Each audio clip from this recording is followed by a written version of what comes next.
What's up, NFL fans? Um, Today is the day after the Super Bowl. Congrats to the Eagles for winning it.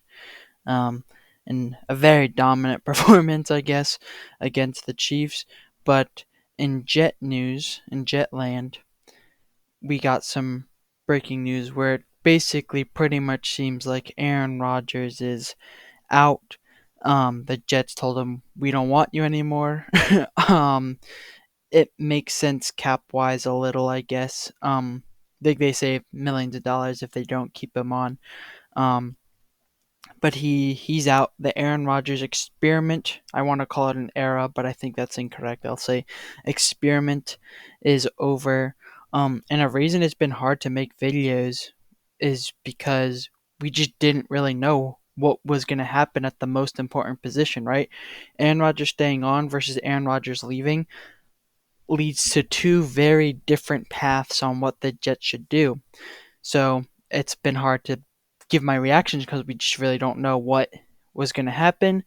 But it seems like Aaron Rodgers is done with the Jets, or rather, the Jets are done with Aaron Rodgers, I guess.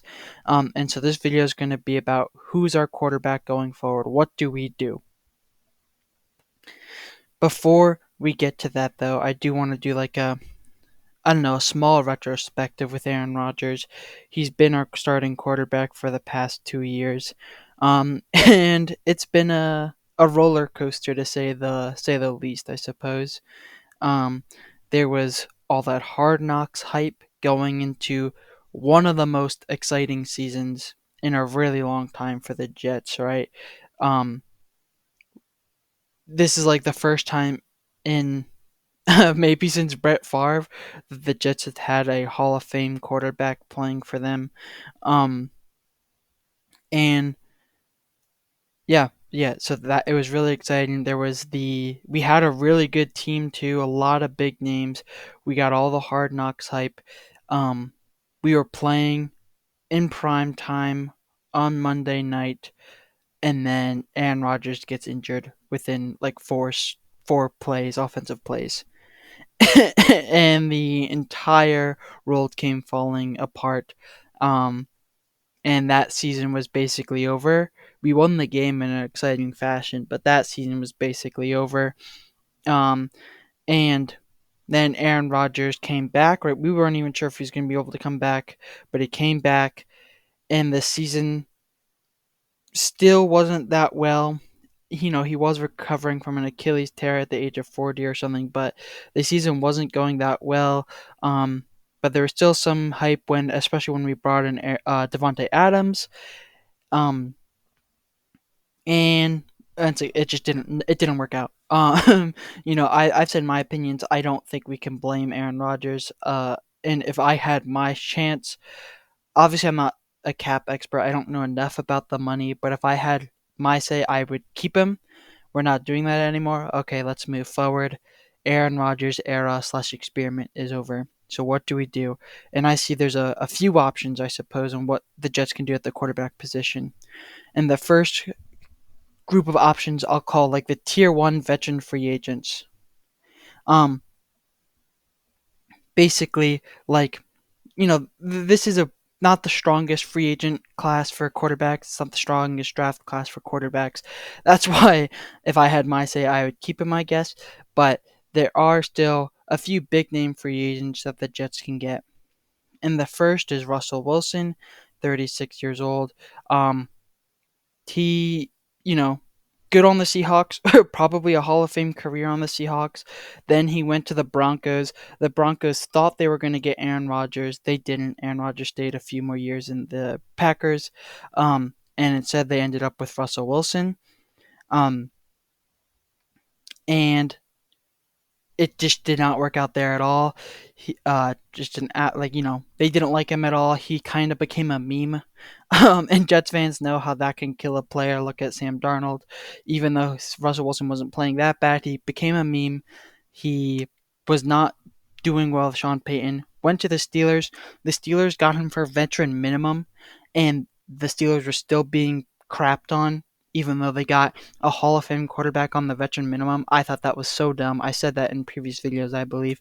Um, And when he took over, the Steelers, they were a good team, as they are every year, but they weren't a great team. But still, Russell Wilson, I would not hate if he was the starting quarterback for the Jets.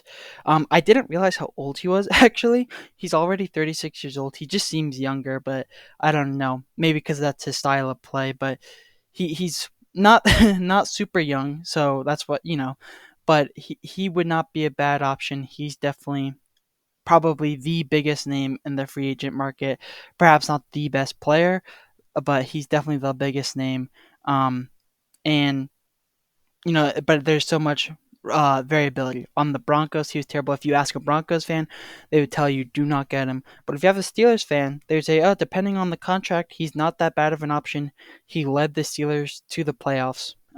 Just haven't done that in 15 years. So clearly that's a hard thing to do. So we have to give him props.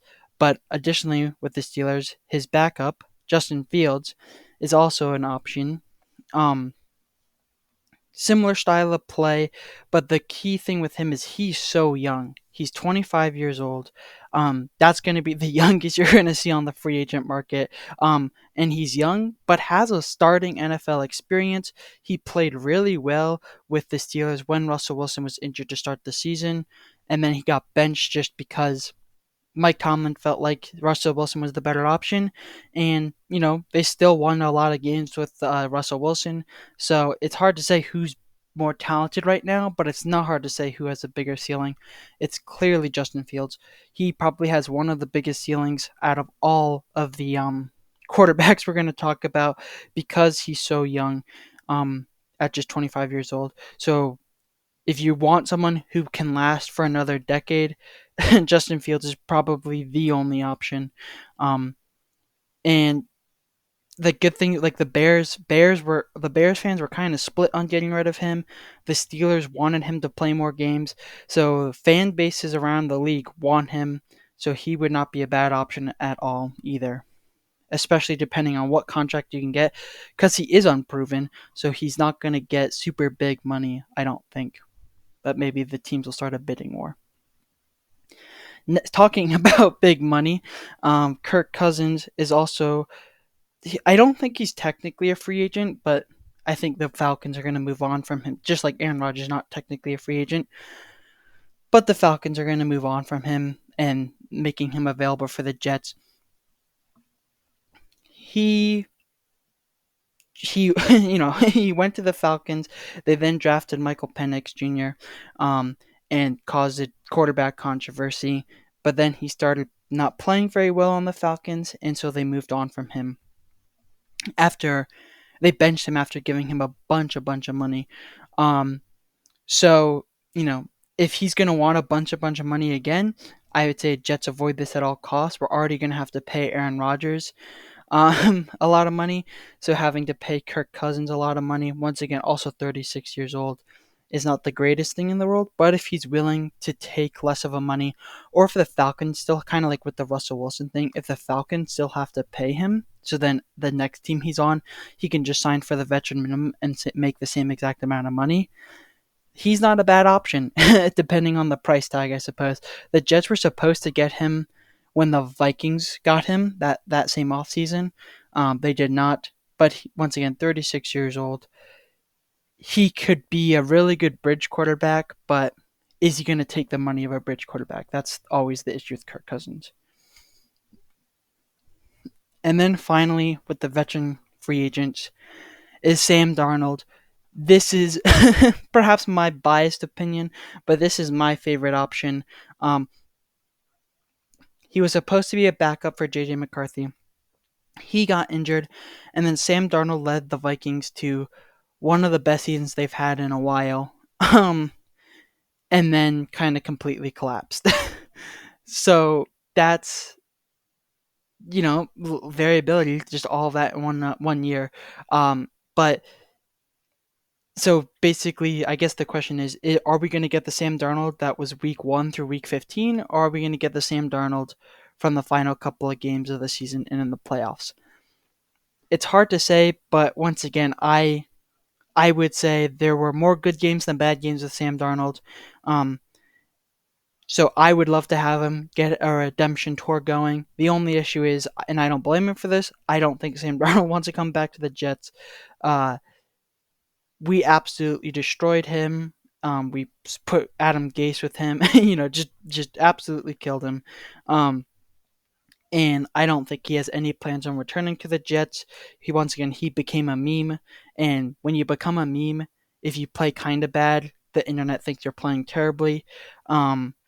And I wouldn't blame him. He probably wants to go to a stable situation like he had with the Vikings, which allows him to succeed.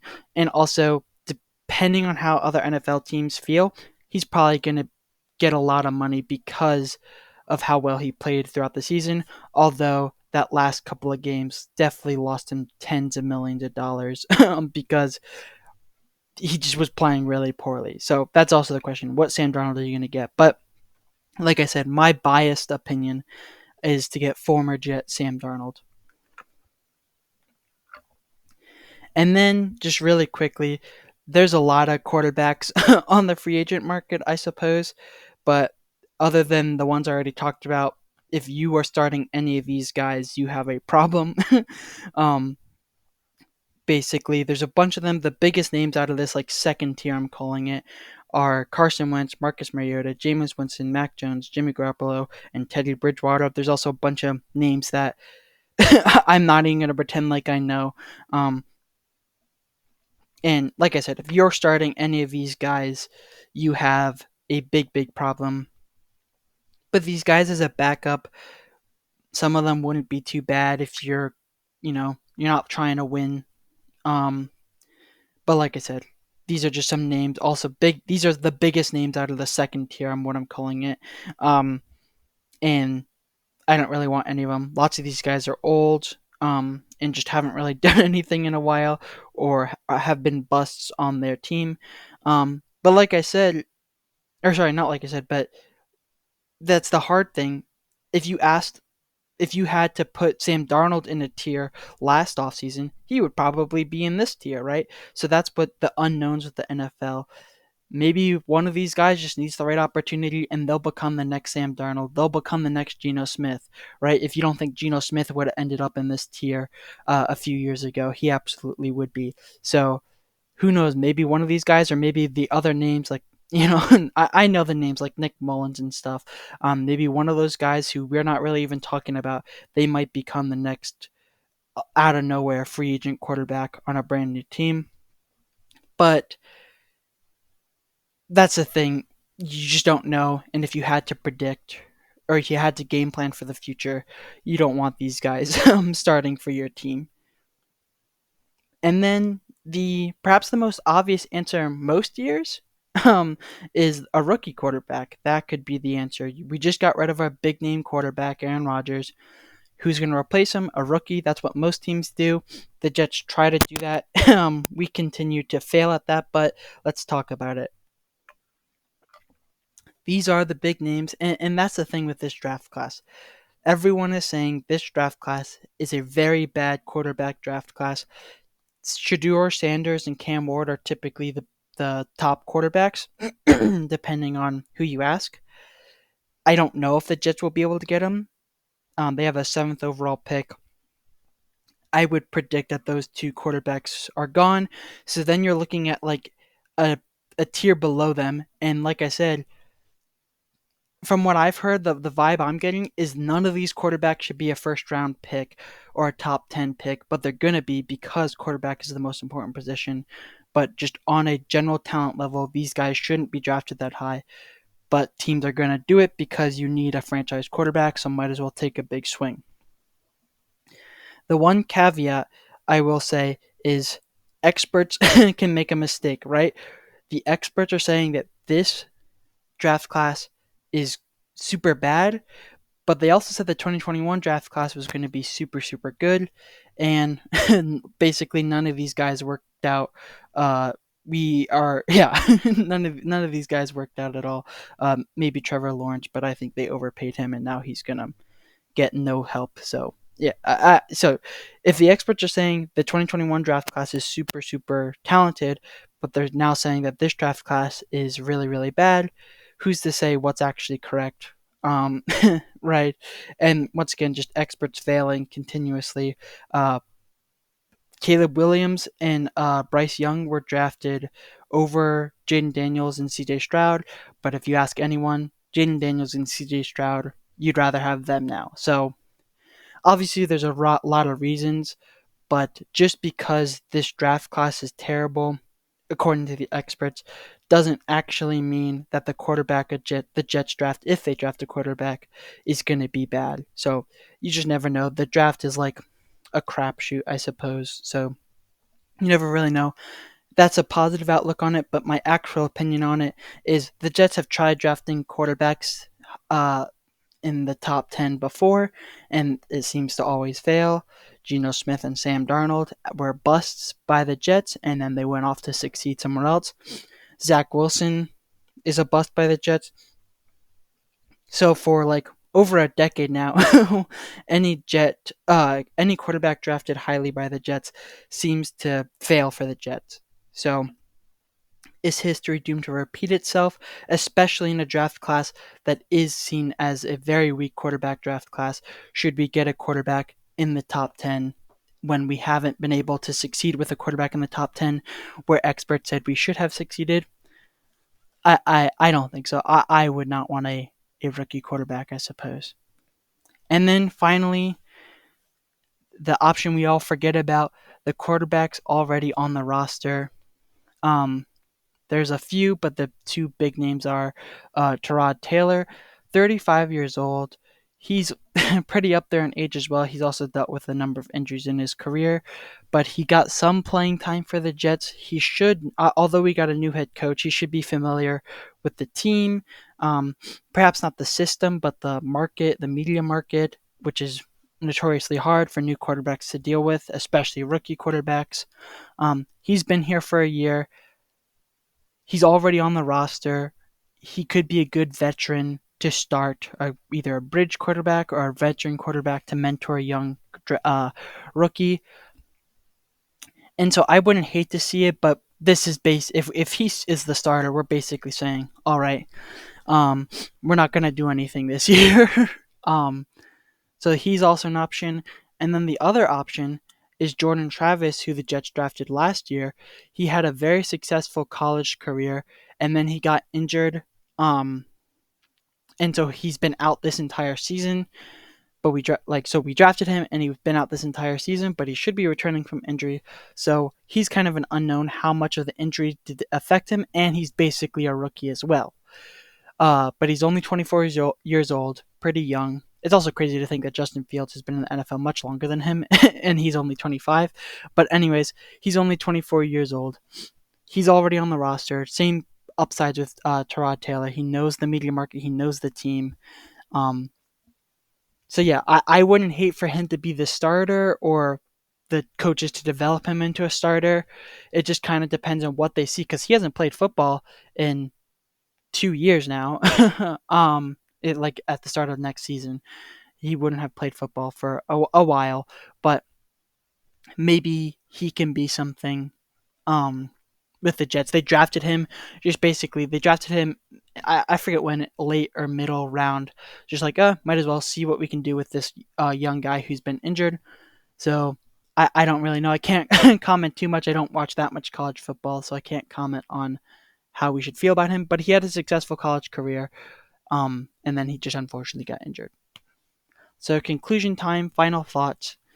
Uh, my like I said, I'm biased towards Sam Darnold, I suppose, so that's who I would choose going forward. But I also think a combination, right? You get a free agent quarterback. You maybe draft a quarterback, maybe not in the first round, but in the second round if someone falls.